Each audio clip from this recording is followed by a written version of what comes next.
Shalom jemaat dan sahabat Eka, selamat datang, selamat beribadah di GBT Eklesia Keluarga Allah. Berikut informasi yang bisa kami sampaikan mengenai ibadah untuk 1 minggu ke depan. Ibadah raya diadakan setiap hari Minggu pukul 8 pagi.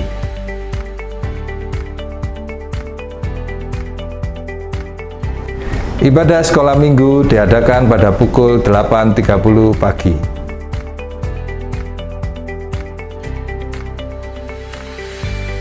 Kami mengundang jemaat yang rindu mendalami firman Tuhan untuk hadir pada Dopafis, doa pendalaman Alkitab dan penajaman visi yang diadakan pada hari Jumat pukul 5 sore.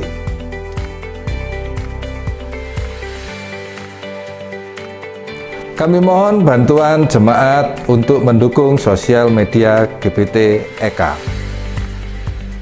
Demi kenyamanan selama proses ibadah, kami mohon jemaat untuk mematikan handphone atau memposisikan handphone pada mode silent. Sekian informasi yang dapat kami sampaikan.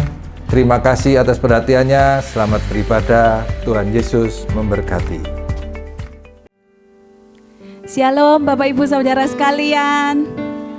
Sekali lagi katakan shalom. Shalom. Penyertaan Tuhan ada di dalam kehidupan kita. Amin. Amin. Selama 1 minggu ini lancar nggak lancar tapi ada Tuhan betul. Ada penyertaan Tuhan. Ada hadirat Tuhan. Tuhan tidak pernah meninggalkan kita. Dan sekarang pagi ini mari kita datang ke hadirat Tuhan itu. Kita mau merendahkan hati kita.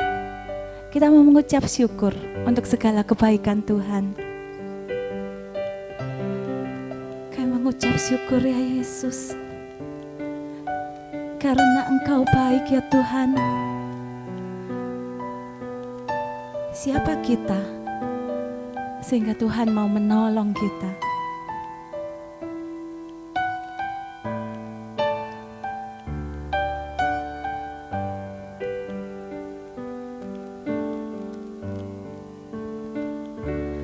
Penyertaan-Mu Tuhan, segalanya bagi kami. Hadir-Mu Tuhan dalam kehidupanku. Itu yang paling utama. Amin. Sama-sama kita mau katakan, penyertaan-Mu Tuhan, segalanya bagiku. Hadir-Mu di hidupku, terutama bagiku. Anugerah-Mu, hanya anugerah-Mu saja ya Tuhan. Anugerah-Mu,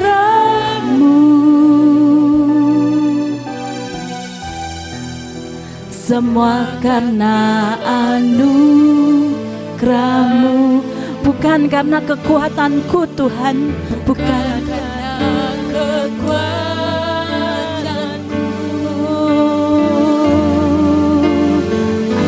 Anugerah-Mu, hanya anugerah-Mu saja. Anugerah-Mu Tuhan, kasih dan sayang-Mu Tuhan, sumber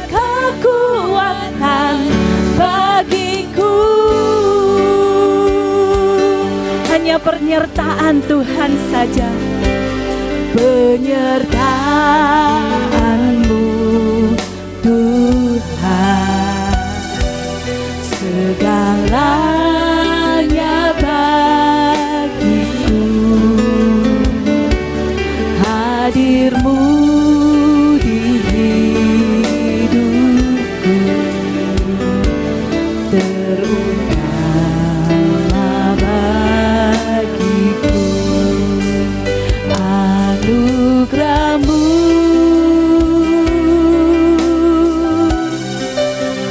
anugerah-Mu, semua karena anugerah-Mu, bukan karena kekuatanku. Anugerah-Mu,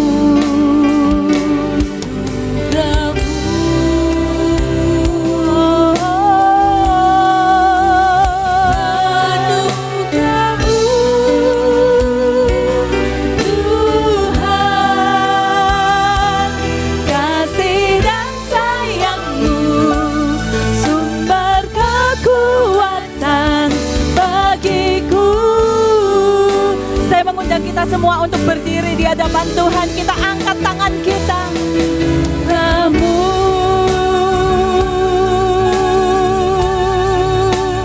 anugerah-Mu, hanya karena anugerah-Mu, anugerah-Mu, bukan karena kekuatanku, ya Yesus Tuhan.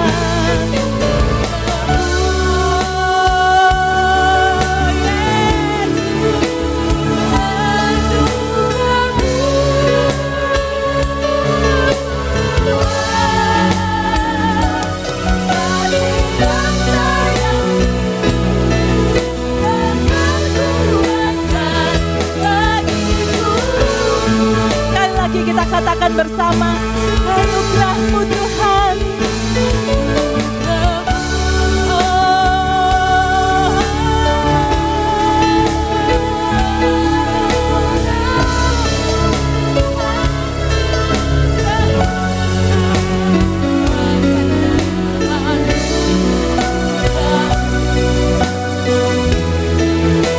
Bukan karena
memuji nama-Mu Yesus.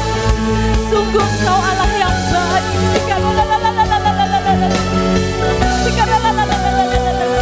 Oh Yesus Tuhan.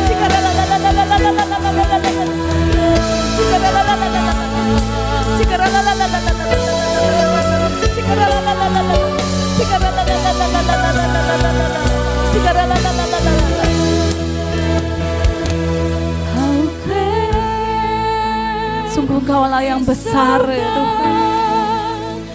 Sing with me how great is our God, and always sing how great is our God.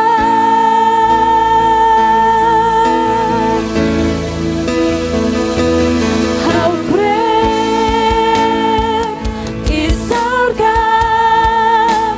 Sing with me how great is our God, and always see how great is our God. Sungguh Dia Allah yang besar, amin. How great is our God. Sing with me how great is our God, and always sing how great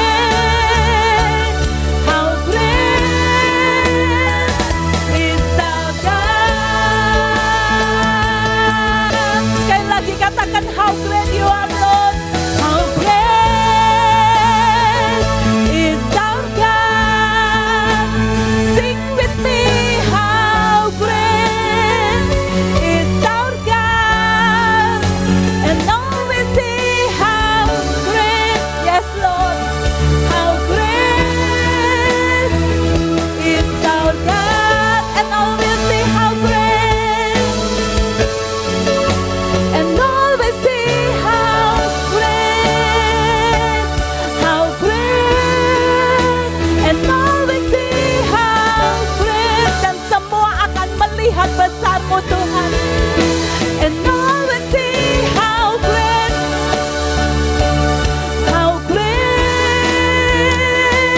is our God.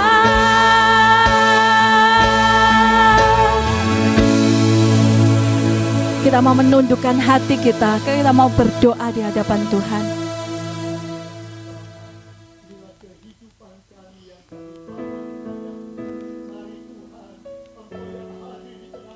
Amen. Yes, Lord.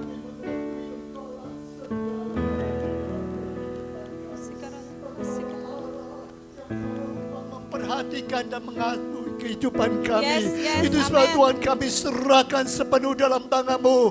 Terima kasih untuk kehadiran-Mu yang ada di tengah-tengah kami. Engkau yang akan melawat setiap kami. Terima kasih Bapa, terima kasih. Kami percaya, kami yakin bahwa pertolongan kami datangnya hanya dari Tuhan yang memperhatikan setiap kami. Itu siap Tuhan, biarlah hati kami yang siap menyembah Engkau, siap memuji dan memuliakan nama-Mu. Engkau hadir di tengah-tengah kami, Engkau menjamah setiap kami, dan kami boleh merasakan, oh Tuhan, hadirat Tuhan itu dalam kehidupan ini. Terima kasih Bapa, kami serahkan ibadah kami dari awal, pertengahan sampai akhirnya dalam penyertaan Tuhan. Kami siap, kami rindu, dan kami memuliakan Tuhan di dalam nama Tuhan Yesus Kristus. Dan semua yang siap memuliakan Tuhan katakan Amin. Segala kemuliaan bagi Tuhan kita. Bapak Ibu Saudara sekalian, Allah kita Allah yang luar biasa, betul? Amin. Amin. Allah kita ini adalah Allah all in one. Dia adalah Allah penyembuh kita. Dia adalah Allah yang memberkati kita. Dia adalah Allah sumber damai sejahtera kita. Oleh karena itu kita mau sama-sama memuji memuliakan Allah kita. Allah yang selama ini selalu menyertai kehidupan kita.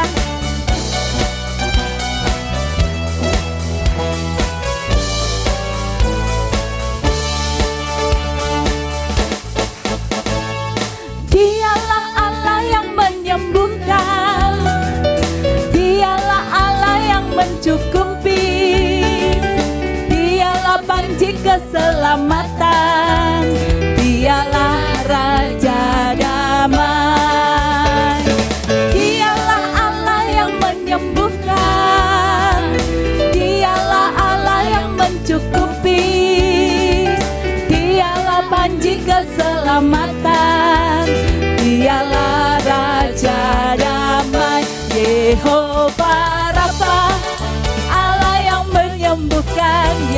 Yehova Jireh, Allah yang mencukupi, Yehova Nisi, panji keselamatan, Yehova Shalom sang damai. Dialah Allah yang menyembuhkan. Siapa namanya? Dialah Allah yang mencukupi. Dia Yesus kita, Dia Allah kita, panji keselamatan. Dialah Raja damai, Yehova Rafa, Allah yang menyembuhkan, Yehova Jireh, Allah yang mencukupi, Yehova Nisi, panji keselamatan, Yehova Shalom sang damai, Yehova Rafa. Ayo sama-sama yuk, kita memuliakan nama Tuhan.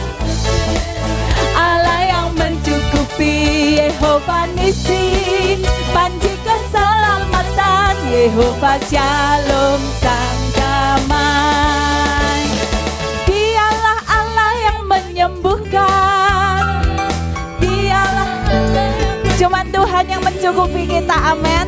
Dialah panji, Dia adalah panji keselamatan kita. Dialah Raja damai, Yehova Rafa, Allah yang menyembuhkan, Yehova Jireh, Allah yang mencukupi, Yehova Nisi, panji keselamatan, Yehova Shalom sang damai, Yehova Rafa, Allah yang menyembuhkan, Yehova Jireh, Allah yang mencukupi, Yehova Nisi, panji keselamatan, Yehova Shalom sang damai, Yehova Shalom sang damai, Yehova Shalom sang damai.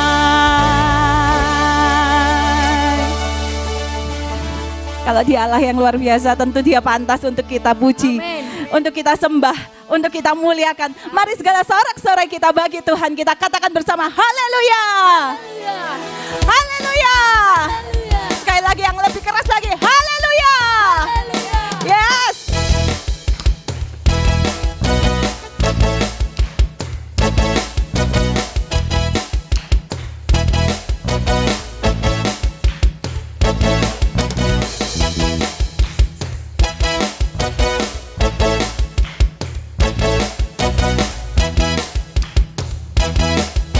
Mari kita sama-sama memuji namanya. Terpujilah namamu Tuhan, kuat dan penuh kemuliaan. Satu suara kami nyatakan, suara kami nyatakan, kebesaran-Mu Tuhan, kebesaran-Mu tetap selamanya. Terpujilah namamu Yesus, terpujilah namamu Tuhan. Ajaib dan penuh keagungan. Satu hati kami nyatakan, hati kami nyatakan, kerajaan-Mu kekal selamanya.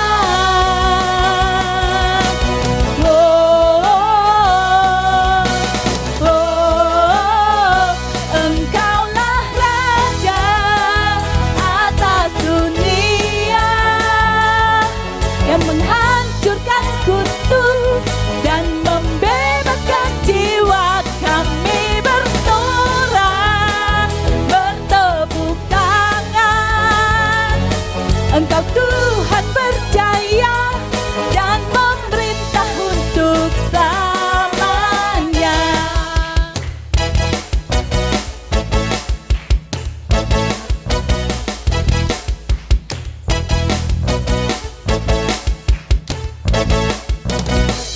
Terpujilah namamu Tuhan,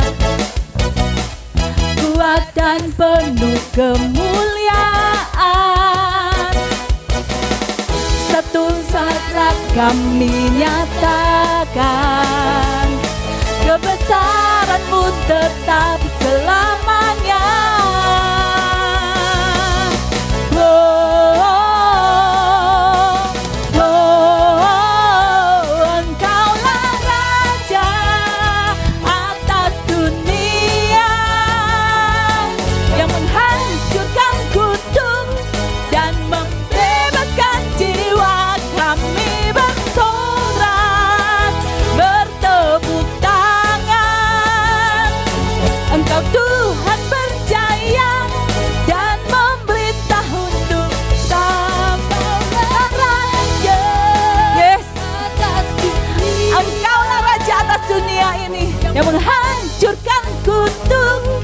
dan membebaskan jiwa. Bersorak, bertepuk tangan. Engkau Tuhan percaya dan memerintah untuk selamanya.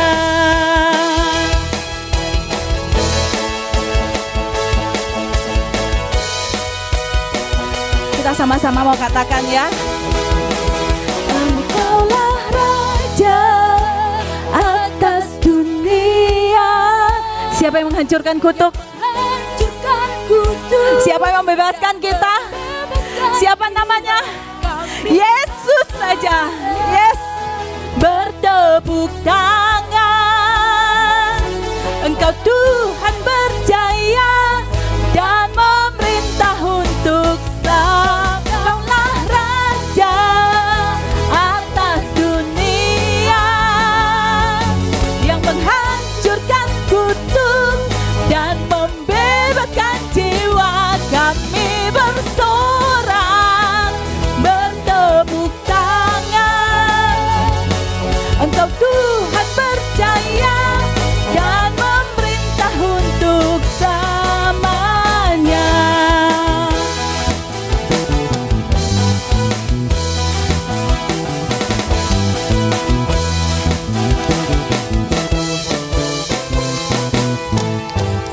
Kemuliaan bagi Tuhan kita, Yesus Raja di atas segala raja. Silakan duduk kembali Bapak Ibu Saudara sekalian.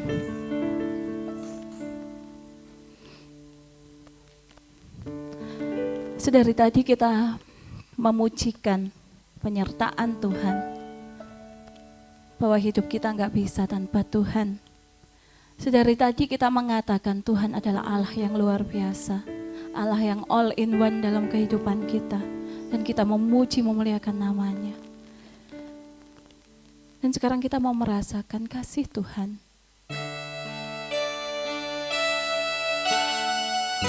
Karena kasihnya itu, Allah yang luar biasa itu bukan hanya menjadi pribadi yang jauh, tetapi pribadi yang dekat, yang mengasihi kita, yang menyerahkan nyawanya bagi kita, yang berbicara secara khusus kepada kita, yang menjamah setiap kita, yang mendengar tangisan kita, bahkan ketika orang lain gak ada yang tahu kehidupan kita. Dan kita yang gak layak, kita yang tidak ada pantas-pantasnya, dilayakkan oleh Tuhan.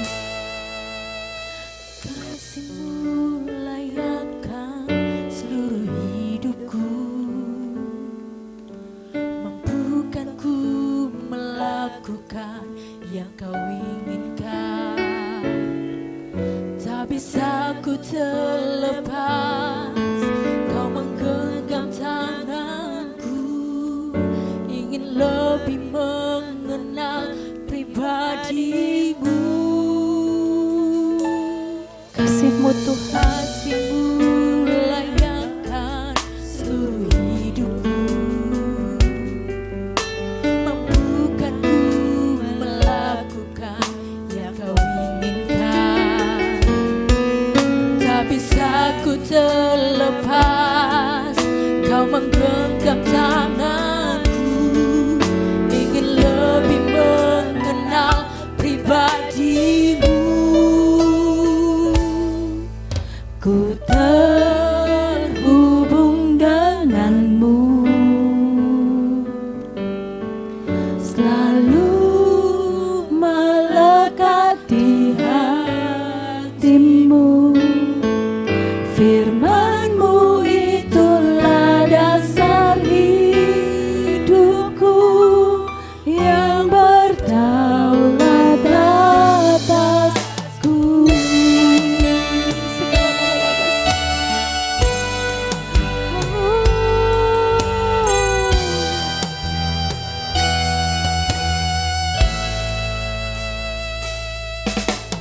Kasih-Mu layakkan seluruh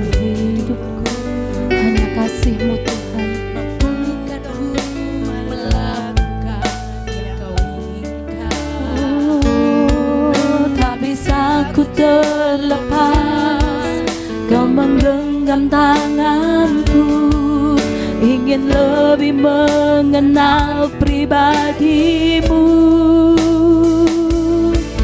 Ku terhubung denganmu, biarlah kami melekat padamu Tuhan.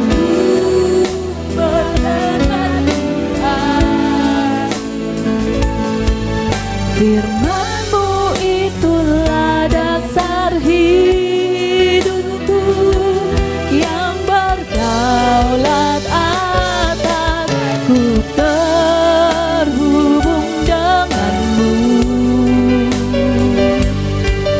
selalu melekat di hatimu. Firman-Mu itulah dasar hidupku, yang berdaulat atasku. Biarlah ini menjadi pengakuan iman kita bahwa kita mau terhubung dengan Tuhan. Ku terhubung denganmu, selalu melekat di hatimu.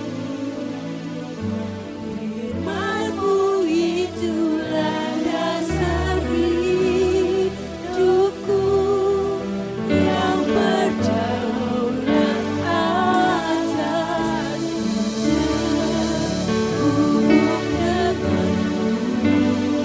Kami mau terhubung dengan Engkau ya Tuhan. Selalu melekat di hati. Kami mau melekat padamu ya Tuhan.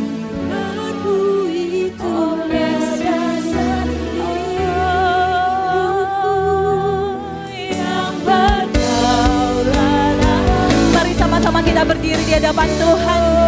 Hubung denganmu, selalu melekat di hatimu. Firman-Mu itulah dasar hidupku, yang berdaulat atasku.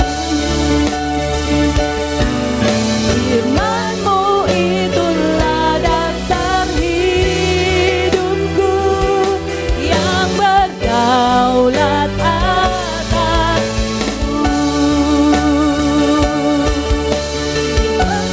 Itulah dasar hidupku, yang berdaulat atasku.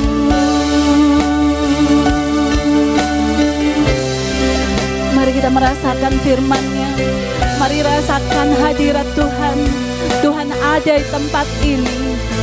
Tuhan ingin berbicara secara khusus kepada kita.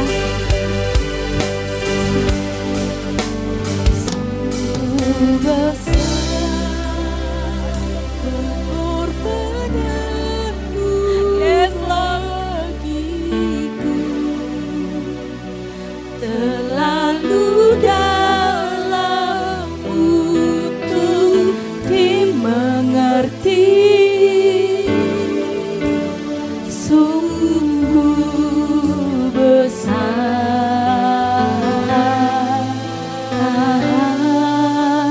sungguh indah yang Kau pikirkan tentangku. Tak terselami bagiku. Sungguh indah,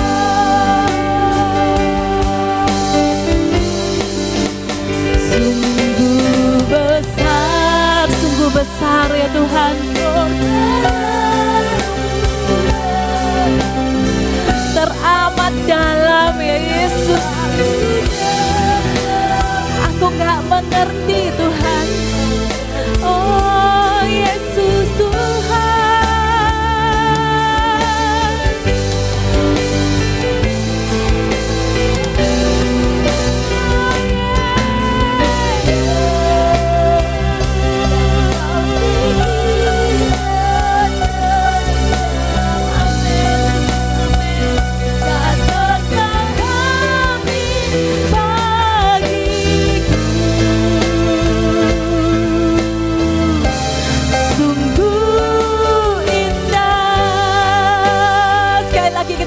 Mama mau katakan sungguh besar kasih-Mu Tuhan.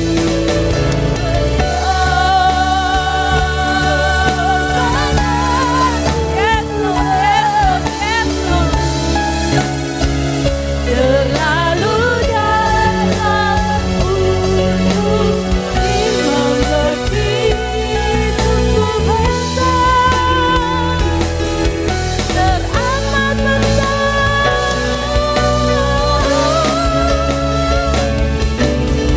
Oh ya Yesus, yang Kau pikirkan tentangku tak terserami bagiku. Sungguh indah,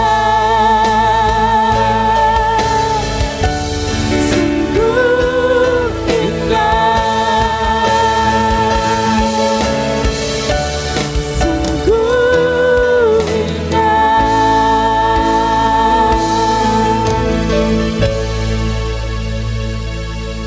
Sungguh indah kasih setiamu di dalam kehidupan setiap pribadi kami Tuhan. Engkau yang memberikan hari ini sehingga kami boleh mengucap syukur. Engkau yang memberikan hari ini sehingga kami boleh beribadah bersama-sama di hadapan Engkau. Engkau yang juga memberikan hari ini sehingga kami boleh menikmati kebersamaan dengan Engkau. Terima kasih atas segala kebaikan-Mu Tuhan. Dan sekarang Tuhan izinkanlah buat kami untuk bersekutu dengan firman-Mu. Urapi setiap kami, nyatakan kehendak-Mu di dalam kehidupan kami. Tolong kami Tuhan, supaya kami boleh hidup di dalam firman-Mu, supaya kami boleh hidup di dalam kasih setia Engkau Tuhan. Terima kasih Tuhan, biarlah firman-Mu terus berkarya dan Roh Kudus memberikan kekuatan, memberikan anugerah Engkau. Di dalam nama Yesus Kristus, amin.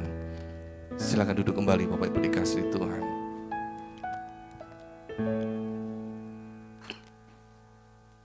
Shalom. Bersyukur kepada Tuhan, hari ini kita boleh bersama-sama beribadah dan kita boleh menikmati anugerah yang dari Tuhan. Sebelumnya ada salam dari jemaat di GBT Immanuel Madiun. Bapak Ibu semuanya mendapat salam dari jemaat di GBT Immanuel Madiun. Shalom. Dan kiranya anugerah dari Tuhan boleh menyertai setiap kita. Bapak Ibu dikasihi Tuhan, kita hari ini mau belajar firman Tuhan tentang panggilan Kristus. Apakah kita masih teguh? Apakah kita masih setia dengan apa yang sudah Tuhan lakukan dalam kehidupan kita? Apakah Tuhan yang ketika memanggil kita dan kita ini bisa memahami apa yang menjadi kehendak Tuhan? Di dalam surat Petrus yang kedua, 2 Petrus 2 ayat yang pertama, pasal yang pertama ayat yang ke-10, firman Allah berkata demikian. Karena itu, saudara-saudaraku, berusahalah sungguh-sungguh supaya panggilan dan pilihanmu makin teguh. Sebab jikalau kamu melakukannya, kamu tidak akan pernah tersandung. Nah, yang harus kita renungkan hari ini adalah apa yang menjadi panggilan kita, apa yang menjadi pilihan kita, sehingga Tuhan berkata, ayo berusahalah sungguh-sungguh, supaya apa yang menjadi panggilan kita, apa yang menjadi pilihan kita itu menjadi semakin teguh, bukan makin hilang, bukan makin suram, bukan makin surut, tetapi makin teguh. Nah, sekarang renungkan dalam kehidupan kita, apa panggilan kita? Apa pilihan kita? Jangan sampai dunia membuat kacau pilihan kita. Jangan sampai dunia ini membuat akhirnya kita ini kehilangan pegangan kita, membuat kita kehilangan terhadap panggilan kita, sehingga kita meninggalkan apa yang sudah Tuhan lakukan buat kita. Bapak Ibu dikasihi Tuhan, di dalam surat Petrus ini, Rasul Petrus ingin memberikan sebuah penjelasan kepada kita, bahwa sesungguhnya apa yang kita dipanggil untuk apa, kita dipilih untuk apa, kita ini sedang dibentuk sesuatu, kita ini sedang diberikan sebuah panggilan dan pilihan di dalam kehidupan kita, dan Tuhan ingin supaya kita ini benar-benar memegang teguh. Antara lain, yang pertama adalah kita harus hidup saleh. Di dalam 2 Petrus 1 ayat yang ketiga, 2 Petrus 1 ayat yang ketiga, di situ dikatakan, karena kuasa ilahinya telah menganugerahkan kepada kita segala sesuatu yang berguna untuk hidup yang saleh. Oleh pengetahuan kita akan Dia yang telah memanggil kita oleh kuasanya yang mulia dan ajaib. Nah, Bapak Ibu dikasihi Tuhan. Jadi yang pertama yang Tuhan mau jelaskan kepada kita, kita ini dipilih, kita ini dipanggil supaya kita bisa hidup saleh. Apa sih artinya saleh? Kalau kita lihat di dalam Kamus Besar Bahasa Indonesia, kata saleh itu artinya memiliki makna taat dan sungguh-sungguh menjalankan ibadah, suci dan beriman. Kesalehan itu sendiri memiliki sebuah pemahaman bahwa kesalehan itu adalah ketaatan atau kepatuhan dalam menjalankan ibadah, kesungguhan menunaikan ajaran agama. Nah, karena kesalehan di sini bisa diterjemahkan tentang ibadah, maka di dalam terjemahan-terjemahan yang lain, di situ digunakan begini, kalau di dalam terjemahan bahasa Indonesia sehari-hari, menggunakan kata hidup beribadah. Jadi, kalau terjemahan kita, hidup yang saleh itu diterjemahkan dalam bahasa Indonesia sehari-hari, diterjemahkan hidup beribadah. Kalau di dalam terjemahan lama, hidup dan ibadat. Hidup dan ibadat. Kalau di dalam terjemahan bahasa Inggris, umumnya itu menggunakan kata life and guidelines. Yang saya cantumkan di situ adalah King James. Tapi terjemahan bahasa Inggris yang lainnya juga sama, kurang lebih sama. Nah, lihat Bapak Ibu dikasihi Tuhan. Ketika kita ini hidup saleh, kita dipanggil untuk hidup saleh, maka kita ini hidup. Itu berarti kita nggak mati. Kita ini benar-benar hidup, kita terus dinamis, kita bergerak. Sama seperti kalau kita hidup, kita ini terus bergerak. Kalau kita ini berhenti, kita mungkin dipikir oleh orang patung, dipikir oleh orang kita ini benda mati. Tetapi ketika kita ini bergerak, maka kita tidak mati. Itulah yang disebut sebagai hidup. Dan saleh itu sudah kita lihat tadi, bahwa saleh itu memiliki makna bahwa kita harus taat dan sungguh-sungguh menjalankan ibadah dalam kesucian dan iman. Nah, Bapak Ibu dikasihi Tuhan, sejak zaman dahulu, kesalehan itu selalu dikaitkan dengan ibadah. Selalu dikaitkan dengan ibadah. Sebab dengan ibadah kita bisa mengerti kehendak Tuhan. Dengan kita beribadah, kita mengerti kehendak Tuhan. Terlebih-lebih kalau kita ini belajar di dalam perjanjian lama. Di situ sangat kental sekali antara kehidupan saleh dengan ibadah. Ketika misalkan ambil pada waktu Musa. Ketika Musa mendapatkan firman dari Tuhan. Musa mendapatkan sebuah perintah untuk mendekat kepada Tuhan. Nah, secara luas, secara umum, kata ibadah ini tidak bisa diterjemahkan sebagai liturgi. Tetapi secara umum, yang disebut sebagai ibadah ini bagaimana kita ini mengabdi kepada Tuhan. Kita memuji, menyembah Tuhan, kita memberikan persembahan-persembahan, kita memberikan korban-korban di hadapan Tuhan, kita mengabdikan diri kepada Tuhan. Nah, itu yang sebenarnya disebut sebagai ibadah. Bukan cuma hanya berhubungan dengan liturgi atau tata cara agama, tata cara ibadah saja. Nah, Bapak Ibu dikasihi Tuhan, seringkali kita ini hanya mengurangi, mereduksi kata ibadah itu hanya dalam sebuah skala, sebuah bentuk bahwa kita ini kalau datang ke gereja bahwa itu aja ibadah. Namun sesungguhnya secara luas tidak seperti itu. Sama seperti ketika Tuhan menyuruh bangsa Israel membangun tabernakel. Nah, disitulah Tuhan mulai mengajarkan ibadah, mulai mengajarkan bagaimana kita ini menyerahkan hidup kita kepada Tuhan, bagaimana kita ini berhubungan langsung dengan Tuhan. Firman Allah diberikan dan kemudian kita melakukannya. Sebenarnya ibadah itu seperti itu. Nah, Bapak Ibu dikasihi Tuhan, bagaimana kita bisa hidup saleh kalau kita tidak mau mendekatkan diri kepada Tuhan? Bagaimana kita bisa hidup saleh kalau kita ini tidak mau beribadah kepada Tuhan, sedangkan di dalam ibadah, firman Allah itu disampaikan, firman Allah itu diberikan. Bagaimana kita bisa tahu bahwa kita ini melakukan sebuah kesalahan kalau kita ini tidak pernah mau datang kepada Tuhan? Sama seperti kalau kita ini sekolah.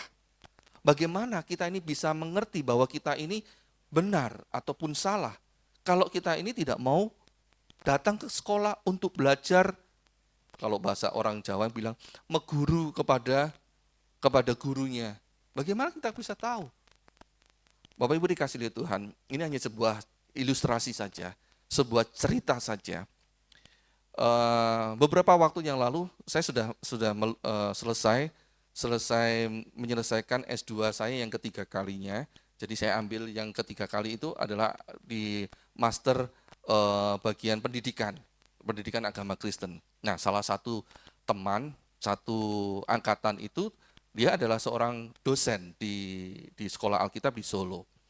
Terus kemudian setelah kami semua sudah lulus, kemudian selesai, tiba-tiba beliau menghubungi dan kemudian berkata begini, Pak, ada enggak yang mau sekolah Alkitab gratis?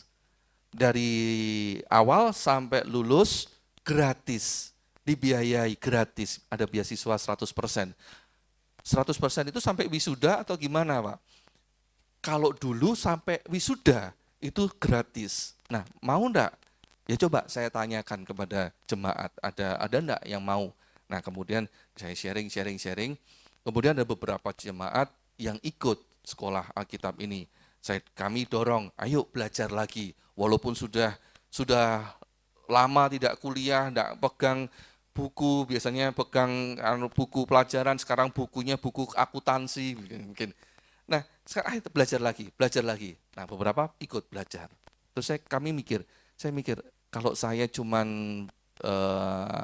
mendorong saja, walaupun saya kenal sama dosennya, tapi kalau saya tidak mengerti materinya, saya nanti susah untuk ngajarin, saya susah untuk kalau mereka tanya, nanti susah. Terus akhirnya, ya sudahlah, saya nyemplung aja sekalian ikut sekolah lagi. Jadi ambil sekolah lagi, seharusnya sudah S2, balik ke S1. Aneh sebenarnya, tapi biarinlah yang penting ilmunya aja. Nah benar, beberapa hari yang lalu dapat PR, dapat tugas bikin paper, bikin jurnal. Pada waktu dulu kami kuliah, nggak ada yang namanya paper, nggak ada yang namanya jurnal. Bingung mereka. Gimana caranya bikin paper? Gimana caranya bikin jurnal? Tugasnya nggak ngerti. Ya sudah, saya kerjakan dulu, saya buru-buru kerjakan sampai ngelembur-ngelembur, kemudian saya kirim. Pak, ini saya kirim tugas, tolong dikoreksi. Nanti kalau sudah, saya akan kirim balik ke grup Madiun supaya mereka juga ikut belajar karena mereka bingung bikin papernya bagaimana. Nah, begitu setelah saya serahkan, dikoreksi, saya bagikan koreksi dari dosen. Terus mereka bisa mulai paham, oh ternyata begini. Nah, maksud saya begini, ketika saya ini mendapatkan pelajaran yang sama dari dosen kami, saya mengerti. Saya mendapatkan pemahaman. Saya mendapatkan cara untuk mengerjakan tugas. Teman saya yang jadi dosen juga mendapatkan tugas yang pemahaman yang sama. Tetapi ketika saya menjadi murid, belum tentu apa yang saya pahami ketika saya mendapatkan dari dosen saya yang dari S2 itu bisa sama, bisa setuju. Ternyata benar. Ketika saya kerjakan, menurut saya ini cukup baik, cukup benar, ternyata buat beliau ada koreksi. Tidak sesuai dengan keinginan beliau. Nah, demikian pula dengan kita. Bagaimana kita ini bisa tahu bahwa kita ini harus hidup saleh kalau kita ini tidak mau mendekat kepada Tuhan? Dunia bisa mengajari kita tentang hidup saleh, tapi apakah itu sesuai dengan standarnya Tuhan? Apakah itu sesuai dengan keinginannya Tuhan? Kalau tidak sesuai dengan keinginan Tuhan, ya pasti ditolak sama Tuhan. Sekalipun kita berkata, loh saya sudah hidup saleh loh Tuhan. Saya sudah baca Alkitab, saya sudah belajar Alkitab, saya sudah belajar dari ahli-ahlinya. Tapi kenapa kok tidak sesuai? Iya karena tidak standarnya Tuhan.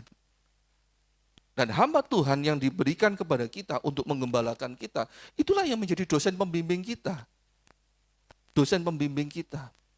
Pada waktu kami kuliah dulu juga begitu. Dosen pembimbing saya itu langsung rektornya. 2 kali saya dapat pembimbing itu dosen pembimbing rektornya. Tapi oleh dosen penguji, walaupun beliau rektor, tetap kalah. Tetap standarnya yang dipakai adalah dosen penguji, bukan rektor. Saya berpikir, wah kalau rektor yang membimbing pasti benar, pasti enak dibela. Nyatanya juga enggak begitu. Nyatanya yang jadi standarnya juga dosen pengujinya. Nah, maka itu juga ketika kita ini digembalakan di tempat ini, Tuhan memberikan otoritas kepada gembala untuk menggembalakan kita, untuk membawa kita kepada standarnya Tuhan. Dan hari ini, standarnya Tuhan itu diberikan, hidup kesalehan, itu diberikan kepada kita. Bagaimana kita ini bisa hidup saleh, bagaimana kita ini bisa hidup benar di hadapan Tuhan. Dan gembala di tempat ini yang akan terus menjelaskan, ini loh yang maksudnya Tuhan, ini loh maksudnya Tuhan, ini loh maksudnya Tuhan. Nah, kita butuh hidup saleh sesuai standarnya Tuhan. Sebab dunia ini akan terus mencoba untuk merusakkan iman kita. Di dalam 1 Timotius 4 ayat 7 sampai yang ke-9, di situ dikatakan, tetapi jauhilah tahayul dan dongeng nenek-nenek tua. Latihlah dirimu beribadah. Latihan badani terbatas gunanya, tetapi ibadah itu berguna dalam segala hal. Karena mengandung janji, baik untuk hidup ini maupun untuk hidup yang akan datang. Perkataan ini benar dan patut diterima sepenuhnya. Nah, Bapak Ibu dikasih oleh Tuhan, bagaimana kita tahu kalau itu tahayul? Bagaimana itu adalah cerita tentang nenek-nenek tua, dongeng-dongeng? Kalau kita ini tidak belajar firman Tuhan. Kalau kita ini hanya sekedar ya ibadah saja. Sekedar kita datang ibadah sekedarnya saja. Tetapi setelah kita ibadah keluar dari gereja, kita masukin otak kita, hati pikiran kita dengan hal-hal yang ada di dalam dunia ini. Tahayul-tahayul, dongeng-dongeng, akhirnya akan mempengaruhi kita. Oh, enggak boleh kalau naruh pot di sini tuh nanti bikin sial. Nanti kalau bikin pintu enggak boleh menghadap bagian ini, nanti sial, nanti hokinya hilang dan sebagainya. Bapak Ibu dikasih oleh Tuhan, kuasa Tuhan mengapa begitu terbatas ya rasanya? Hanya gara-gara pintu terus Tuhan enggak bisa memberkati kita. Apakah begitu? Nah, itu sebabnya kita perlu mengerti, belajar firman Tuhan, datang kepada Tuhan, sehingga apa yang Tuhan kehendaki itu bisa membuat kita ini semakin dekat dengan kehendak Tuhan. Ada standar. Sama seperti kalau kita sekolah. Awalnya kita ini bodoh. Ya, saya pakai bahasa yang kasar ya. Awalnya kita ini bodoh. Benar-benar bodoh. Kita nggak ngerti. Apa sih yang dimaksud oleh guru kita? Nggak ngerti. Apa yang dimaksud oleh Tuhan? Kita tidak tahu. Tapi begitu kita ngikut, Tuhan ajarkan, Roh Kudus ajarkan. Buat kita mengerti. Sampai kepada tiba-tiba kita sudah ada di level mahasiswa.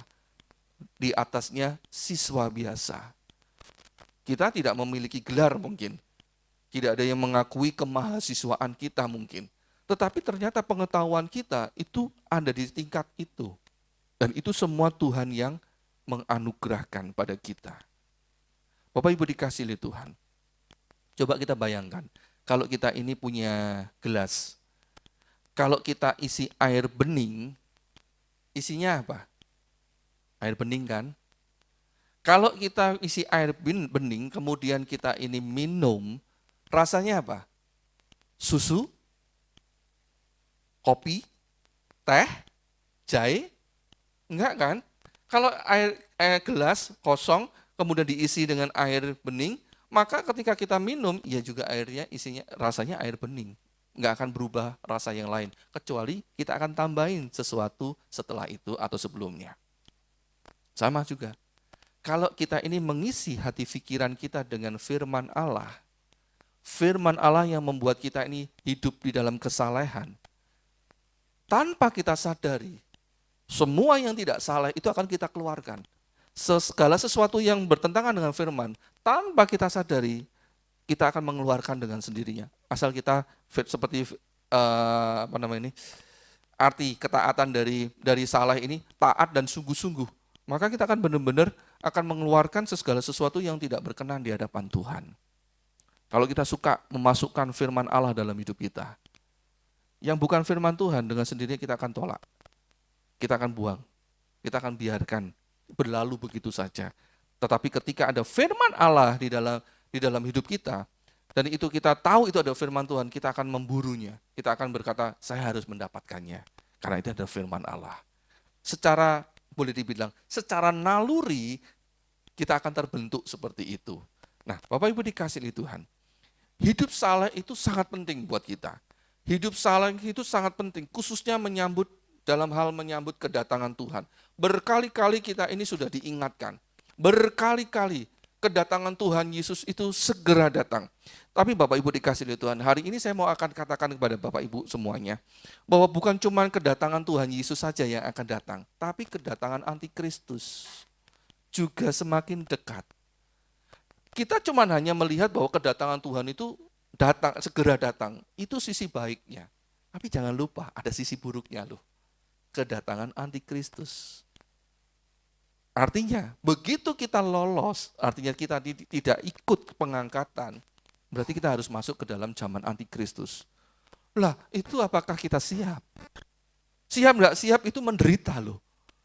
Siap enggak siap kalau kita masuk ke dalam zaman antikristus, itu menderita. Sekarang saja, orang Jawa bilang icip-icipnya, itu sudah kita rasakan bahwa kita enggak nyaman. Kenapa dibiarkan oleh Tuhan kita enggak nyaman hidup di dalam dunia? Supaya kita tidak terikat dalam dunia ini.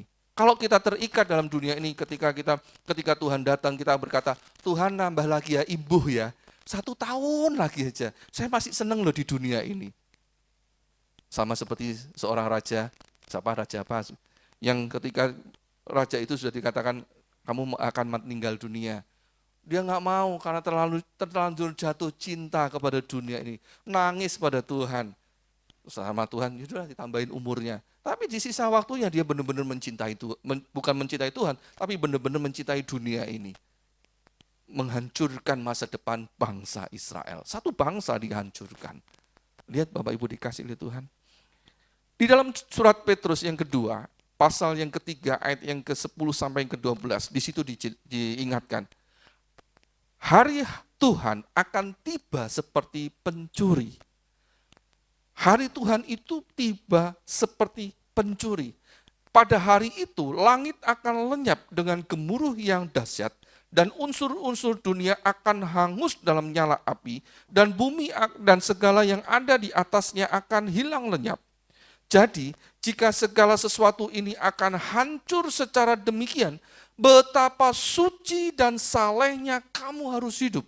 Jadi suci dan kesalehan ini menjadi sebuah standar untuk kita ini bisa menyambut kedatangan Tuhan. Yaitu kamu yang menantikan dan mempercepat kedatangan hari Allah. Pada hari itu langit akan binasa dalam api dan unsur-unsur dunia akan hancur karena nyalanya. Jadi Bapak Ibu dikasih oleh Tuhan, bagaimana kita bisa menyambut, mempelai? Bagaimana kita bisa menyambut Sang Raja? Bagaimana kita bisa menyambut kedatangan Tuhan? Kalau standarnya Tuhan aja nggak kita penuhi. Hidup saleh. Mungkin kita akan berkata, nggak bisa kita ini hidup saleh dalam dunia yang bobrok ini. Betul. Kalau kita ini pakai kekuatan dan hikmat kita, nggak mungkin bisa.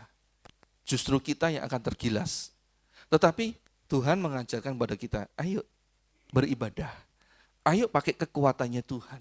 Maka dengan sendirinya, kita akan menjadi pribadi yang benar-benar siap menjadi mempelai Kristus. Siap menantikan kedatangan Kristus. Hidup saleh. Sebab Tuhan berkata bahwa kedatangan Tuhan itu seperti pencuri. Lah kalau kedatangan Tuhan seperti pencuri, artinya tiba-tiba datang dan kemudian kita tidak siap.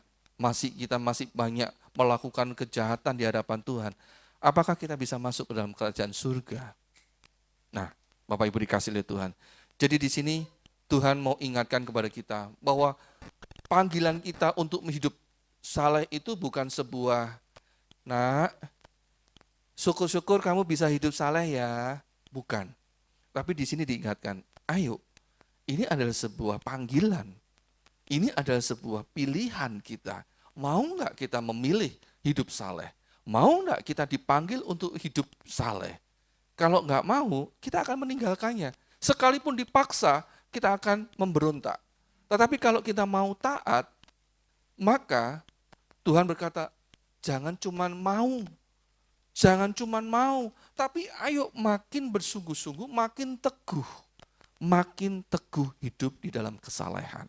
Itu yang menjadi keinginan Tuhan yang pertama. Yang kedua, Tuhan ingin supaya kita ini mengenal Tuhan Yesus Kristus, itu bukan cuma sekedar mengenal, tetapi mengenal secara tepat dan benar. Di dalam surat Petrus yang kedua, 2 Petrus 1 ayat yang ke-8, di situ dijelaskan, sebab apabila semuanya itu ada padamu dengan berlimpah-limpah, kamu akan dibuatnya menjadi giat dan berhasil dalam pengenalanmu akan Yesus Kristus, Tuhan kita. Bapak Ibu dikasihi Tuhan, kalau kita perhatikan kata pengenalan di sini, kalau kita lihat di dalam bahasa aslinya maupun di dalam bahasa Inggris, maka kita akan menemukan pengenalan di sini memiliki arti mengenal secara tepat, mengenal secara benar, mengenal secara presisi, secara betul. Jadi bukan cuma hanya ya sekedar mengenal. Mengenal, oh ini terbuat dari tepung mungkin, terbuat dari kayu, oh ini bisa mengeluarkan suara. Bukan cuma itu aja, tapi kita benar-benar mengerti apa sih fungsinya. Boleh enggak kita jatuhkan, bagaimana merawatnya, bahkan lebih daripada itu. Jadi Bapak Ibu dikasihi Tuhan, yang diharapkan dari hidup kita oleh Tuhan adalah kita mengenal Yesus Kristus itu secara tepat, secara benar. Bagaimana kita bisa mengenal, sekali lagi, bagaimana kita bisa mengenal secara tepat dan benar kalau kita ini tidak mau mendekat kepada pribadi Kristus. Kita hanya menduga-duga, oh Tuhan Yesus itu sukanya begini, oh Tuhan Yesus itu hobinya ini. Hanya menduga-duga saja, tetapi kita tidak mengerti apa yang menjadi kehendak Tuhan secara sesungguhnya. Dan Tuhan ingin menceritakan isi hatinya kepada kita. Juga sulit. Sekalipun Tuhan berkata, aku pengen cerita. Kita akan berkata, sorry Tuhan, saya masih sibuk. Sorry, tunggu ya, 5 menit lagi. Tapi ternyata kita 5 menit tidur. 5 menit enggak mau dengar suara Tuhan dan sebagainya. Bagaimana? Sekalipun Tuhan itu semakin pengen mendekat kepada kita, tapi kalau kita yang menjauh, kita nggak akan pernah bisa mengenal Tuhan dengan tepat. Sama seperti kalau kita punya suami atau istri, pasangan hidup, sekalipun kita sudah menikah, sudah dipersatukan di dalam pernikahan kudus, tetapi kalau pasangan kita selalu menjauh, selalu diem, selalu tidak mau komunikasi, bagaimana? Bisa enggak kita mengerti? Kita mengerti hanya dengan menduga-duga. Hanya menduga-duga. Ada cerita yang beredar di internet, ada pasangan suami istri, kalau nggak salah pasangan suami istri di Jepang ya. Selama berapa tahun ya? Kalau nggak salah selama 40 tahun. Suaminya nggak pernah ngomong sama istrinya sama sekali. Tidak pernah mengucapkan kata-kata. Mau apa, pokoknya kalau dalam segala sesuatu dia pakai kode-kode aja, nggak mau ngomong. Nah, terus bagaimana hidup sekian lama berpuluh-puluh tahun tidak mau berkomunikasi, tidak mau ngomong, bagaimana bisa mengenal lebih dalam? Nah, Bapak Ibu dikasihi Tuhan, demikian pula dalam hidup kita. Firman Allah juga mengingatkan kepada kita di dalam Matius 7 ayat 21 sampai 23, di situ diceritakan ada orang yang berseru kepada Tuhan, Tuhan, Tuhan, aku ini sudah bernubuat demi namamu, aku ini sudah mengusir setan demi namamu, aku mengadakan banyak mujizat demi namamu. Tuhan pada akhirnya berkata, kamu tuh siapa? Aku tidak mengenal kamu, enyahlah daripadaku kamu sekalian pembuat kejahatan. Loh, katanya kita ini mengenal Tuhan, tetapi kenapa Tuhan tidak mengenal kita? Justru Tuhan kalau Tuhan mengenal kita, justru Tuhan berkata, kamu ini pembuat kejahatan. Nah Bapak Ibu dikasih oleh Tuhan, kadang-kadang kita ini sok kenal sama Tuhan, merasa kenal sama Tuhan. Tapi ternyata ketika dikonfirmasikan, dikonfrontasikan kepada Tuhan, ternyata Tuhan nggak kenal sama kita. Tuhan nggak paham, siapa sih kamu itu? Loh saya ini sudah pendeta terkenal loh Tuhan, saya ini sudah banyak melakukan mujizat loh Tuhan, saya itu bisa mengusir setan loh Tuhan. Tuhan cuman geleng-geleng, nggak kenal, siapa sih? Siapa sih? Yang mana sih? Mungkin tanya sama malaikatnya, yang mana sih anak ini? Kok ngaku-ngaku jadi anak saya ini siapa sih sebenarnya?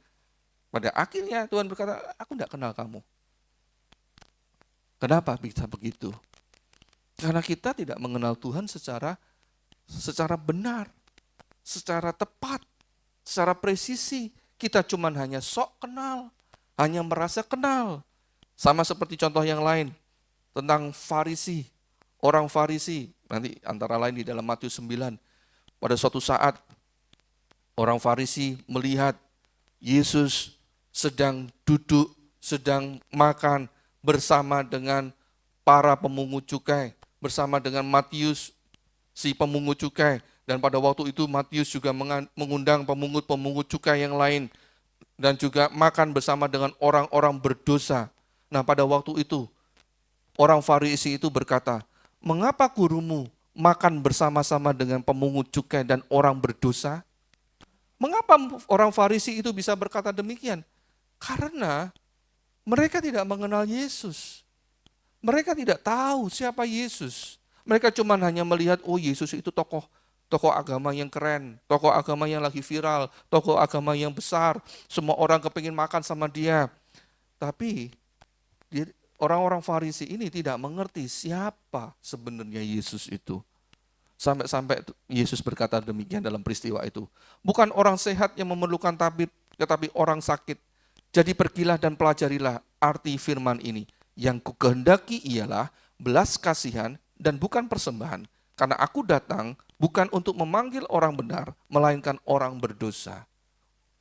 Apa yang dikatakan oleh Tuhan Yesus ini menjadi sebuah jawaban bahwa sesungguhnya orang Farisi itu walaupun secara jabatan mereka memiliki jabatan yang sangat luar biasa tinggi dan terhormat, namun kenyataannya mereka tidak mengenal Tuhan Yesus. Mereka tidak paham siapa Yesus itu. Sehingga sampai Tuhan Yesus ngomong, yang ku kehendaki, pelajari, belajar lagi. Nah, Bapak Ibu dikasih oleh Tuhan, sama seperti kita. Kalau kita ini hanya sekedar kelihatannya kenal, kelihatannya itu tahu, tetapi kalau kita ini tidak benar-benar paham secara benar, maka adalah kerugian buat kita. Di dalam Lukas 18 pada suatu saat ada 2 orang yang datang beribadah kepada Tuhan, mereka berdoa. Pada waktu itu yang seorang yang bernama yang dari golongan Farisi berdoa dan juga orang lain pemungut cukai juga berdoa. Nah, di situ dijelaskan bahwa yang satu diterima sebagai orang yang dibenarkan oleh Tuhan, tetapi yang satunya pulang tidak dibenarkan oleh Tuhan. Mengapa? Karena yang satu mengerti isi hati Tuhan, mengenal hati Tuhan, mengenal apa yang dikehendaki oleh Tuhan, tapi yang satunya tidak. Sama. Jangan-jangan seperti itu terjadi dalam hidup kita. Itu sebabnya di Tuhan memberitahukan kepada kita, pada waktu hari kedatangan Tuhan nanti, walaupun kita nanti tidur satu ranjang, yang satu diangkat, yang satu tertinggal. Walaupun nanti kita bersama-sama, mungkin lagi bersekutu, mungkin lagi duduk-duduk bersama, mungkin kita di dalam satu mobil dan sebagainya. Yang satu diangkat Tuhan, yang satu tidak. Mengapa? Karena yang satu mengenal Tuhan, yang satu tidak mengenal Tuhan. Nah, Bapak Ibu dikasih oleh Tuhan, ketika kita ini belajar di sekolah, sama-sama diajar oleh guru yang sama-sama mendapatkan pelajaran yang sama, materinya sama, pelajarannya sama, tetapi mengapa pemahamannya bisa berbeda? Mengapa ketika ujian nilainya bisa berbeda? Apakah yang satu bodoh, yang satunya pintar? Sebenarnya bukan masalah bodoh dan pintar, tetapi yang satunya mau memperhatikan, tetapi yang satunya tidak mau memperhatikan. Nah, demikian pula dengan kita terhadap Tuhan. Kalau kita ini makin mengenal Tuhan, maka kita akan semakin berbahagia. Mengapa semakin berbahagia? Sebab Yang penting itu bukan kita ngaku-ngaku kenal Tuhan, tapi Tuhan itu memberikan sebuah pernyataan yang tegas terhadap hidup kita, bahwa Tuhan mengenal kita, dan Tuhan mengenal kita itu sebagai orang yang berkenan di hadapan Tuhan. Contohnya Ayub, ketika di dalam Ayub ya, di dalam kitabnya Ayub pasal yang pertama, di situ dijelaskan ketika iblis sudah mengelilingi dunia, melihat begitu banyak manusia, dan kemudian berjumpa dengan Tuhan. Nah, disitulah ada terjadi sebuah dialog. Tuhan memberikan sebuah pernyataan yang begitu tegas. Tuhan berkata, apakah engkau memperhatikan hambaku Ayub? Hambaku Ayub. Dan kemudian Tuhan berkata, sebab tiada seorang pun di bumi seperti dia, yang demikian saleh dan jujur, yang takut akan Allah dan menjauhi kejahatan. Dari lidah mulut Tuhan sendiri, Tuhan memberikan sebuah pernyataan bahwa Tuhan itu mengenal Ayub. Sampai Ayub itu diberikan sebuah label, pernyataan dari Tuhan bahwa Ayub itu adalah orang yang saleh, orang yang jujur, orang yang takut kepada Tuhan, yang menjauhi kejahatan. Kenapa bisa berkata demikian? Karena Tuhan mengenal Ayub. Jadi bukan cuma Ayub yang mengenal Allah, mengenal Tuhan, tapi Ayub dikenal oleh Tuhan. Nah, ini yang penting. Bukan cuma kita yang merasa kenal sama Tuhan, tapi Tuhan juga kenal kepada kita. Kemudian Tuhan memberikan sebuah pernyataan tegas di hadapan para malaikat, di hadapan setan, di hadapan iblis, bahwa Tuhan itu benar-benar mengenal kita sebagai pribadi yang baik. Sama seperti Tuhan Yesus juga. Manusia Yesus, anak manusia, ketika masih ada di dunia, ketika dibaptiskan, ketika sudah naik dari air, Yesus mendapatkan sebuah pernyataan tegas dari Bapa. Engkaulah anakku yang kukasihi, kepadamulah aku berkenan. Nah, sebuah pernyataan yang sangat tegas dari Tuhan. Sehingga ini adalah sebuah kebanggaan. Sama seperti ya kemarin pada waktu sebelum ke sini, kami mampir ke jemaat yang lagi duka cita karena kakaknya meninggal dunia. Kami mampir di Surabaya dulu. Kemudian pada waktu itu sebenarnya jemaat ini cukup dekat dengan anak kami yang paling kecil. Kalau di gereja sering bermain bersama, suka beliin sesuatu, mungkin donat segala macam. Nah, kemarin ketemu, terus digodain, J, nanti sama Om aja ya, tinggal di sini aja ya. Terus kami juga saya godain, ya ikut sama Om Andi aja ya, tinggal di sini aja ya. Nanti sama Om Andi nanti dibawa pulang ke Madiun, ketemu sama Opa. Nah, nggak mau, J-nya masih 5 tahun, nggak mau. Saya kan anaknya papi mami, loh. Saya kan anaknya papi mami, anak umur 5 tahun tiba-tiba bisa ngomong seperti itu, kami juga juga kaget, bisa memberikan sebuah pernyataan bahwa dia anaknya papi maminya, maka dia harus bersama dengan papi maminya. Nah, Bapak Ibu dikasih oleh Tuhan, demikian pula dengan kita. Ketika kita ini mengaku bahwa kita ini milik Kristus, maka kita harus dekat sama Tuhan. Hubungan kita dengan Tuhan itu bukan cuma sekedar ritual, bukan cuma sekedar formalitas, tapi benar-benar kita mengerti pribadi Yesus, pribadi Kristus itu seperti apa. Bukan cuma kita bangga, wah saya beragama Kristen. Nah, kalau agama Kristen nanti dihapus dari muka bumi ini, bagaimana? Apa kita akan mau demo sama-sama gitu? Apakah bergunanya? Yang penting bukan agama Kristennya, tapi Kristusnya. Kan itu. Kita harus mengerti siapa pribadi Kristus, maka kita akan benar-benar menghidupi. Dan salah satu ciri khas tentang orang yang benar-benar mengenal Tuhan, itu adalah pasti menjauhi kejahatan. Pasti menjauhi kejahatan. 2 Petrus 2 ayat yang ke-20 di situ dikatakan, sebab jika mereka oleh pengenalan mereka akan Tuhan dan Juru Selamat kita, Yesus Kristus, telah melepaskan diri dari kecemaran-kecemaran dunia. Ya, tetapi terlibat lagi di dalamnya, maka akhirnya keadaan mereka lebih buruk daripada yang semula. Nah, saya mau tekankan di sini adalah dari perkataan Petrus ini, bahwa kalau kita ini sudah mengenal Tuhan Yesus Kristus, maka kita akan melepaskan diri dari kecemaran. Kata melepaskan diri di sini memiliki arti bahwa kita ini dulu memang sudah pernah melakukan sebuah kejahatan, pernah melakukan dosa. Kita memang berdosa. Tetapi karena kita mengenal Tuhan Yesus Kristus, kita melepaskan diri. Kita tidak lagi ada di dalam kecemaran dunia. Kita bisa jatuh dalam dosa. Kita bisa terpleset di dalam dosa.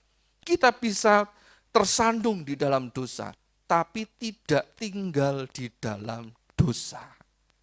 Itu sebabnya Tuhan berkata, menggunakan kata melepaskan diri. Dalam bahasa yang lain, bertobat. Kita masih bisa berbuat dosa, tapi tidak tinggal di dalam dosa. Sama seperti kita ini sudah jalan baik-baik, bisa enggak kita kesandung? Bisa enggak kita kepleset? Walaupun sudah jalannya baik-baik. Pasti bisa. Tapi apakah ketika kita jatuh terus kemudian kita tetap ada di jatuh kita? Aduh, enggak mau bangkit-bangkit. Kan enggak kan? Ayo kalau bisa bangun, bangun. Kalau enggak bisa bangun, minta tolong dibangunin. Kita enggak akan jatuh terus di bawah. Tapi kita akan bangkit. Nah, inilah yang menjadi sebuah ciri khas. Orang yang mengenal Tuhan pasti melepaskan dirinya dari dosa. Melepaskan dirinya dari kecemaran-kecemaran dunia. Dan kita akan menjauhkan diri. Kata melepaskan diri ini berarti kita menjauhi juga. Kita tahu dulu kita ini jatuh dalam dosa dalam bidang ini. Kita enggak deket-deket. Bukan berarti kalau kita sudah dilepaskan terus kemudian kita menjadi sakti. Sebenarnya enggak gitu juga. Tapi karena kita tahu bahwa kita ini sudah pernah jatuh dalam dosa, maka kita akan menjauhkan diri dari dosa itu. Bukan kita ini mau sok suci, tapi kita tahu kalau kita jatuh dalam dosa yang itu, maka kita akan sakit dan lebih sakit lagi. Itu sebabnya kita menjauhkan diri. Sama seperti kalau kita ini kena pisau. Ketika kita tanpa sengaja kena cutter, kena pisau, kita tahu itu sakit. Apakah kita akan mengambil pisau lagi? Coba saya lupa ya rasanya sakit, kemudian kita goreskan? Kan enggak. Justru kita ini tahu bahwa kalau tergores itu sakit, maka kita akan berhati-hati. Bahkan kita akan berkata, udahlah kamu aja yang kupas, daripada nanti saya sakit lagi. Kan begitu. Karena kita tahu kalau kena itu sakit. Itu yang dimaksud dengan melepaskan diri. Nah, Bapak Ibu dikasih oleh Tuhan, dua hal ini Tuhan mau ajarkan pada kita hari ini. Panggilan kita untuk hidup saleh, panggilan kita untuk mengenal Tuhan secara tepat, itu harus semakin teguh. Dan kita harus mengusahakan dari pihak kita, harus mengusahakan dengan sungguh-sungguh dan makin teguh. Maka panggilan kita itu akan membuat kita selamat dari kebinasaan. Di dalam 2 Petrus 1 ayat yang keempat, di situ dikatakan, dengan jalan itu ia telah menganugerahkan kepada kita janji-janji yang berharga dan yang sangat besar, supaya olehnya kamu boleh mengambil bagian dalam kodrat ilahi dan luput dari hawa nafsu duniawi yang membinasakan dunia. Nah, Bapak Ibu dikasih oleh Tuhan, ketika kita ini hidup di dalam panggilan Tuhan, anugerah Tuhan itu benar-benar tercurah dalam hidup kita. Anugerah yang begitu berharga, yang begitu sangat besar, itu tercurah dalam hidup kita secara limpah, dan kita pun bisa luput dari kebinasaan. Kita luput dari tipu daya dunia. Kita luput dari kebodohan yang membuat kita ini terjebak di dalam dunia ini. Dan kemudian kita pun mendapatkan sebuah hak secara penuh untuk memasuki kerajaan kekal. Di dalam ayat yang ke-11 dari 2 Petrus 1 ini dikatakan demikian. Dengan demikian kepada kamu akan dikaruniakan hak penuh untuk memasuki kerajaan kekal, yaitu kerajaan Tuhan dan juru selamat kita, Yesus Kristus. Hak penuh ini menjadi sebuah pemahaman buat kita, bahwa kita ini bukan cuma sekedar masuk, tetapi hak penuh untuk benar-benar menikmati apa yang ada di dalam kerajaan surga. Mana yang lebih penting buat kita? kita bisa masuk ke dalam kerajaan surga, tetapi kita tidak bisa menikmati apa yang ada di dalam surga. Atau kita mendapatkan hak yang penuh terhadap surga. Mana yang lebih penting? Tentu hak penuh untuk masuk ke dalam kerajaan surga, kemudian menikmatinya. Menikmatinya. Sama seperti kalau kita diundang ke pesta. Ayo, kami undang untuk masuk ke dalam pesta. Tapi nanti kalau sudah masuk ke dalam pesta, makanan ini enggak boleh dimakan ya. Kamu enggak boleh duduk di sini. Kamu enggak boleh makan ini. Kamu enggak boleh menjamah ini. Kamu enggak boleh mengambil ini. Gimana kira-kira? Wis mendingan enggak usah datang aja lah daripada begitu, ya kan? Tapi kalau kita diundang, semua yang ada di sini boleh dinikmati. Wah, kita akan senang. Sama apa yang dikatakan oleh Tuhan. Ketika kita ini berpegang teguh terhadap panggilan kita, terhadap pilihan yang sudah kita pilih, maka kita mendapatkan hak yang penuh untuk memasuki kerajaan kekal, yaitu kerajaan Tuhan dan Juru Selamat kita, Yesus Kristus. Surga diperintahkan oleh Bapa untuk mendengar suara kita. Enak toh? Ketika kita ada di dunia ini yang terbentang begitu jauh jaraknya sampai kita nggak ngerti di mana kerajaan surga itu. Tapi suara kita, air mata kita diperhatikan. Sebab Tuhan sudah memerintahkan, itu anakku. Ayo para malaikat perhatikan baik-baik. Wah, enak buat kita. Doa dalam hati, Tuhan dengar, Tuhan jawab. Berapa kali kita kepingin sesuatu, belum berdoa, belum sempat berdoa, dalam istilah berdoa artinya, Tuhan Yesus, saya kepingin makan ini loh Tuhan Yesus, tolong Tuhan, gimana ya caranya bisa dapat makanan ini. Belum sampai berdoa seperti itu, cuman angen-angen, kok saya kok kepingin makan ini ya, saya kok kepingin begini ya. Tiba-tiba ada yang kasih hantaran. Ketika kita buka, loh tepat seperti yang kita inginkan. Atau tiba-tiba, ayo tak ajak pergi kemana? Udahlah ikut aja. Ternyata diajak ke tempat yang benar-benar kita impikan. Pernah enggak ngalami seperti itu? Kalau ya, itu loh tandanya bahwa kita ini diperhatikan oleh surga. Allah Bapa di dalam surga itu memerintahkan para malaikatnya, memerintahkan kerajaan surga untuk memperhatikan kita. Sebagai bukti sebenarnya kita ini miliknya Tuhan. Nah sekarang tinggal responnya kita. Apakah benar kita ini miliknya Tuhan? Apakah benar kita ini miliknya Tuhan? Kalau benar miliknya Tuhan, itu secara mudah hari ini kita belajar hidup saleh dan mengenal Tuhan dengan tepat. Itu aja. Walaupun itu aja tapi jalaninya setengah mati. Tapi kita akan bisa. Sebab Tuhan memberikan penolong dan menghibur dalam hidup kita. Yaitu Roh Kudus. Nah, Bapak Ibu dikasih oleh Tuhan. Hari ini Tuhan mengajar kepada kita, ayo kenali panggilan Tuhan di dalam hidup kita. Kenali pilihan kita. Dan kemudian makinlah berusaha sungguh-sungguh. Makinlah teguh. Sehingga kita tidak pernah tersandung, kata firman Allah. Di dalam 2 Petrus 1 ayat yang 10 tadi dikatakan, karena itu saudara-saudaraku, berusahalah sungguh-sungguh supaya panggilan dan pilihanmu makin teguh. Sebab jikalau kamu melakukannya, kamu tidak akan pernah tersandung. Jadi ketika kita nanti pulang ke rumah Tuhan, kita tidak ada yang nyandung. Dalam arti iblis tiba-tiba menghadang kita. Itu mau dibawa kemana? Mau masuk kerajaan surga? Nggak boleh, itu masih banyak utang, masih banyak utang dosa yang belum dibereskan. Kita nggak bisa dituduh seperti itu oleh pendakwa, oleh iblis. Tuhan akan berkata, sudah selesai. Sudah dibereskan oleh Tuhan Yesus. Enak.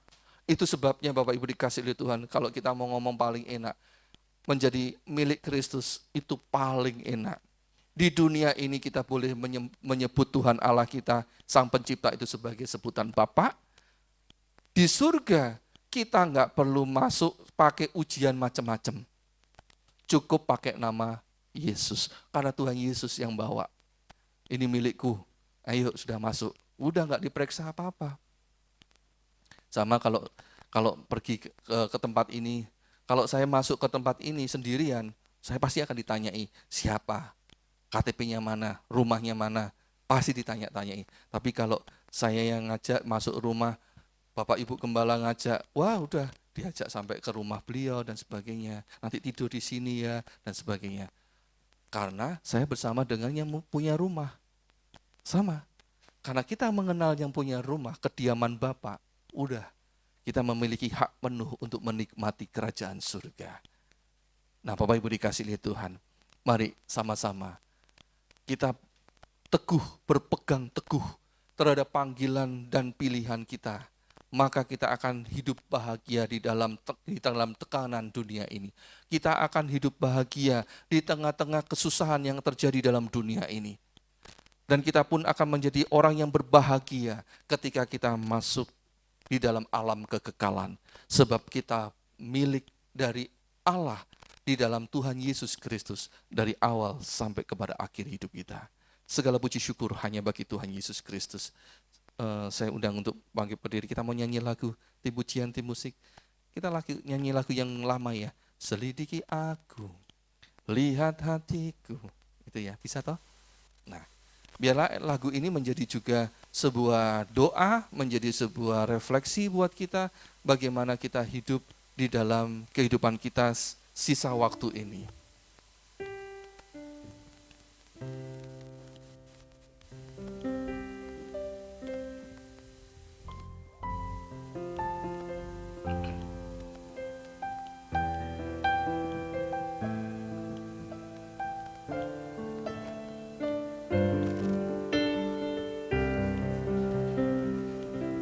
Selidiki aku, Terima kasih Tuhan. lihat hati. Saya undang untuk bangkit berdiri, kita mau nyanyi lagu ini sama-sama. Apakah ku sungguh mengasihimu, Yesus, Kau yang Maha Tahu. Kau yang Maha Tahu. Terima kasih Engkau baik Tuhan. Dan menilai hidupku, tak ada yang tersembunyi bagimu. Selidiki aku Tuhan. Selidiki aku, lihat hatiku. Apakah ku sungguh mengasihimu, Yesus? Terima kasih Engkau Kau baik. yang Maha Tahu. Terima kasih. Dan menilai hidupku, tak ada yang tersembunyi bagimu. Telah kulihat. Telah kulihat Saya kembalikan kepada Bapak Gembala. kebaikanmu yang tak pernah habis di hidupku. Ku berjuang sampai akhirnya kau dapati aku tetap setia. Sekali lagi katakan, selidikilah aku Tuhan. Selidiki aku, Lihatlah hatiku ini. lihat hatiku. Apakah aku sungguh-sungguh Apakah mengasihimu? sungguh mengasihimu, Yesus? Kau yang Maha Tahu dan menilai hidupku, tak ada yang tersembunyi bagimu. Kau lihat Telah kulihat kebaikanmu yang tak pernah habis di hidupku. Ku berjuang sampai akhirnya kau dapati aku tetap setia. Kau dapati aku tetap setia. Kau dapati aku tetap setia.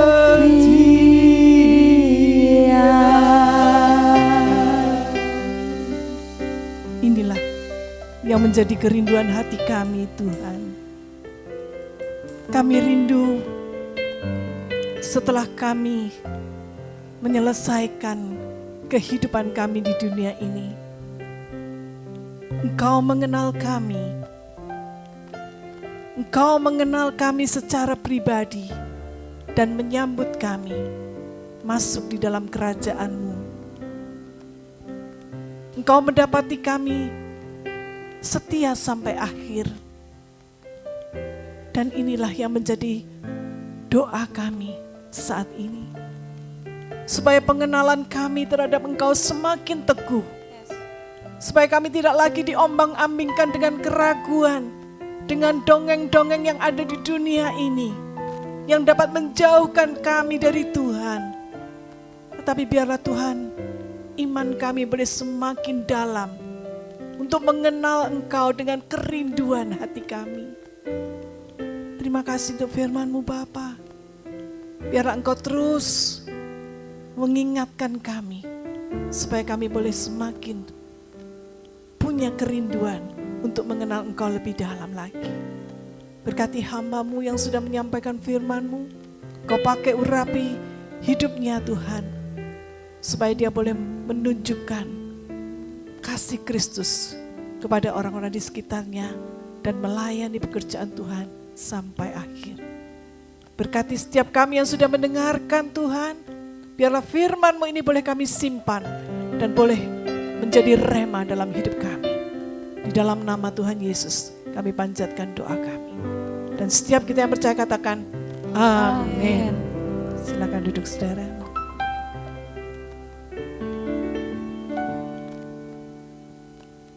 Kita dikasih kesempatan untuk memberikan yang terbaik untuk kemuliaan nama Tuhan. Kita memberi bukan karena kita mau diberkati, tetapi karena kita sudah diberkati oleh Tuhan. Mari kita memberi dengan sukacita.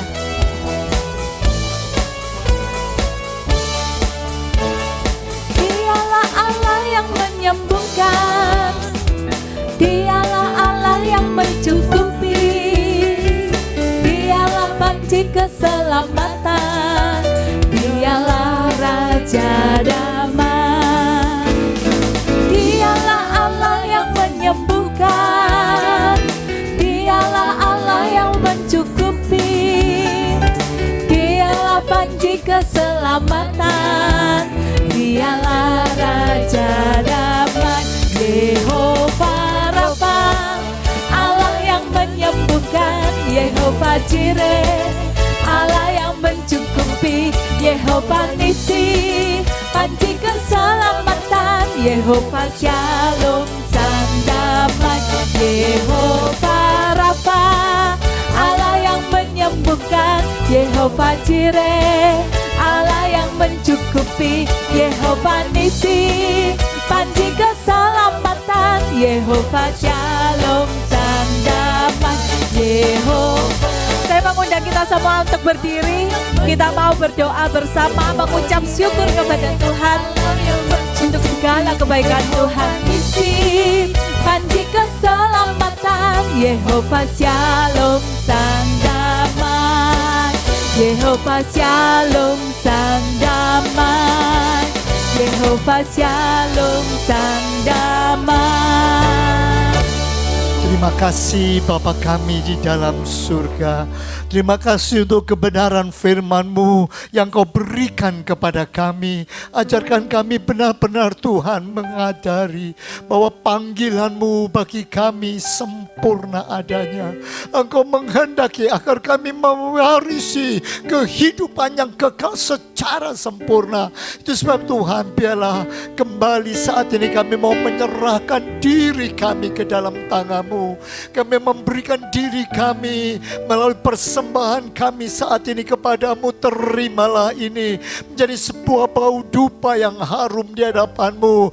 Kau memakainya untuk kemuliaan dan kebesaran kerajaan surga.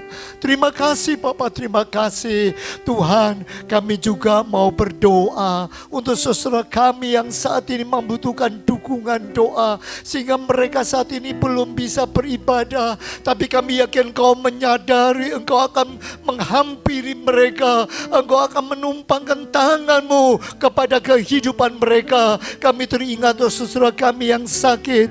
Baik, kami teringat untuk, oh Tuhan, untuk Ibu Susi, untuk Bapak Jimmy Budiman, untuk saudara kami Dorce. Oh Tuhan, kami serahkan mereka semua dalam tangan-Mu. Demikian juga pemulihan untuk Tante Kyok, untuk Pak Hartono, untuk Ibu Liu, untuk anak Okta, untuk anak Yulita. Tuhan, kami serahkan mereka semua dalam tangan-Mu. Kami yakin, percaya Engkau sedang bekerja dan Engkau terus bekerja. Dan oh Tuhan, yang terbaik Tuhan berikan pada kami semua. Terima kasih Bapa, terima kasih. Dan Tuhan, kami mau sebentar pulang ke rumah kami masing-masing. Kami yakin, kami percaya Engkau tidak pernah meninggalkan kami. Bahkan Engkau akan menyertai kami dengan berkat-Mu yang berkelimpahan. Itu sebabnya saudaraku sekalian, arahkanlah hatimu dan tanganmu kepadanya untuk pulang menerima berkat dan anugerah daripada Tuhan. Kasih karunia daripada Allah Bapa, kecintaan daripada Tuhan Yesus, dan penyertaan Roh Kudus menyertai kehidupanmu. Pulanglah sekarang dan terimalah berkat Allah di dalam nama Tuhan Yesus Kristus. Dan semua yang diberkati Tuhan katakan amin. Kita nyanyikan pujian.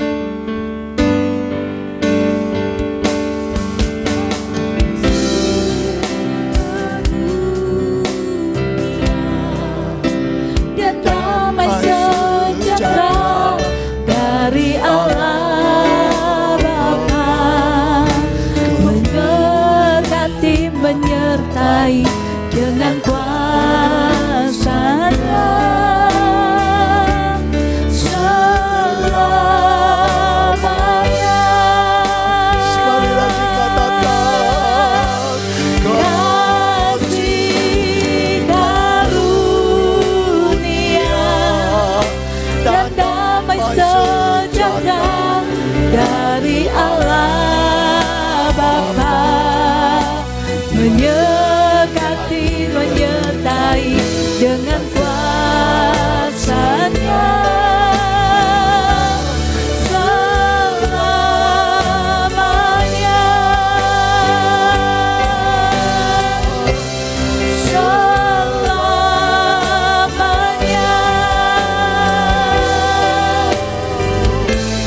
Selamanya.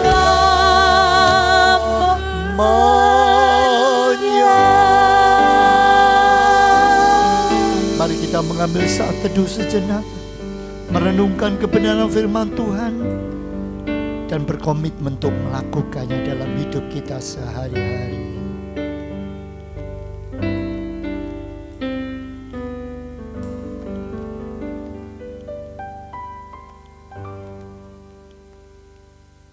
Amin. Silakan duduk kembali.